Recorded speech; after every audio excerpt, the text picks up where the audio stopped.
इस लेक्चर में हम सीखेंगे कि कंपाउंड प्रपोजिशंस होती क्या हैं और लॉजिकल ऑपरेटर्स क्या होते हैं। अब जैसे इंग्लिश लैंग्वेज में अगर हमारे पास कुछ एग्जिस्टिंग सेंटेंसेस हैं तो उन पर नॉट, एंड, और एट्सेट्रा ये लगा के हम उनकी मदद से नए सेंटेंसेस बनाते हैं और उनको हम कंपाउंड सेंटेंसेस बोलते हैं। ठीक उसी तरह लॉजिक भी एक लैंग्वेज है, ठीक है। तो एग्जिस्टिंग प्रपोजिशंस के साथ लॉजिकल ऑपरेटर्स लगा के हमारे पास एक नई प्रपोजिशंस आती है जिनको हम क्या बोलते हैं, कंपाउंड प्रपोजिशंस। कैसे, एक एग्जांपल लेते हैं। सपोज मेरे पास दो प्रपोजिशंस हैं, पहली इट इज़ रेनिंग और दूसरी प्रपोजिशन इट इज़ कोल्ड। इन दो प्रपोजिशंस की मदद से मैं इतने सारी नई प्रपोजिशंस बना सकता हूँ।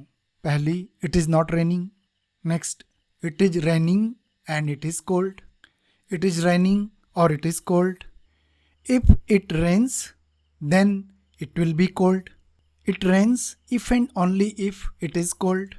अगर हम जो इट इज़ रेनिंग प्रपोजिशन है इसको पी वेरिएबल से डिनोट करें और इट इज़ कोल्ड को हम क्यू वेरिएबल से डिनोट करें, तो जो ये नया प्रपोजिशन हमने बनाया इट इज़ नॉट रेनिंग, इसके लिए जो नोटेशन है वो ये, और इसको हम बोलते हैं निगेशन ऑफ पी।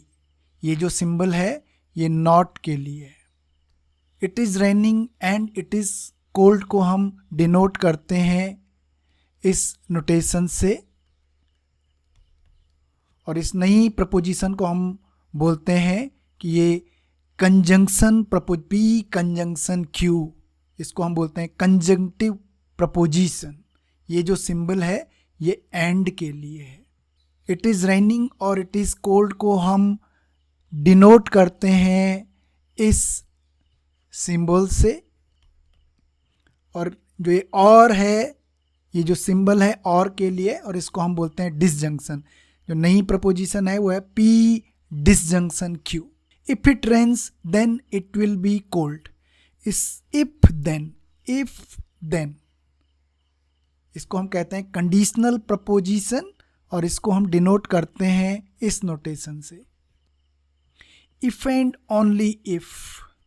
ओके, इसको हम इस स्टेटमेंट को हम बोलते हैं बाई कंडीशनल स्टेटमेंट, और ये इसको हम डिनोट करते हैं इस नोटेशन से। ये नॉट है, एंड है, और है, if, then, if and only if, इनको हम बोलते हैं कनेक्टिव्स या लॉजिकल ऑपरेटर्स। और जो ये नई 5 प्रपोजिशंस हमने existing propositions P and Q की मदद से बनाई, इनको हम बोलते हैं कंपाउंड प्रपोजिशंस। सो फॉर्मली एक टेबल की फॉर्म में, ये एक टेबल की फॉर्म में existing propositions P and Q, logical operators negation, conjunction, disjunction, conditional, by conditional अपने सिंबल्स के साथ। और ये इन लॉजिकल ऑपरेटर और एग्जिस्टिंग प्रपोजिशंस की मदद से न्यू प्रपोजिशंस बनाई गई है। Negation P conjunction Q, P disjunction Q, P conditional statement P implies Q, by conditional statement P if and only if Q.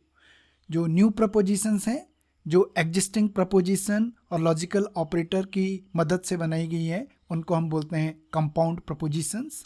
और वो एग्जिस्टिंग प्रपोजिशंस जिनमें लॉजिकल ऑपरेटर्स इन्वॉल्व नहीं होते हैं उनको हम बोलते हैं सिंपल प्रपोजिशंस। सो फॉर्मली डेफिनेशन कंपाउंड प्रपोजिशन की एंड सिंपल प्रपोजिशंस की।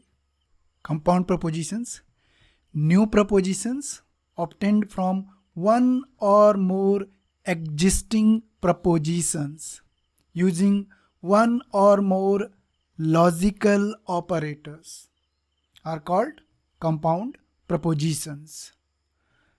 Simple propositions, propositions that do not contain any logical operators are called simple propositions. कई बार सिंपल प्रपोजिशंस को हम एटॉमिक प्रपोजिशंस भी बोलते हैं, और इस वजह से कंपाउंड प्रपोजिशंस को मॉलिक्यूलर प्रपोजिशंस भी बोलते हैं। मोटिवेशन मैटर से आया है, क्योंकि मैटर की जो स्मॉलेस्ट यूनिट होती है वो एटम होती है, और बाकी जो मॉलिक्यूल्स हैं वो किससे बने होते हैं, एटम से बने होते हैं। ठीक यहाँ भी कंपाउंड प्रपोजिशंस किससे बनी होती हैं, सिंपल प्रपोजिशन से बनी होती है। थैंक्स।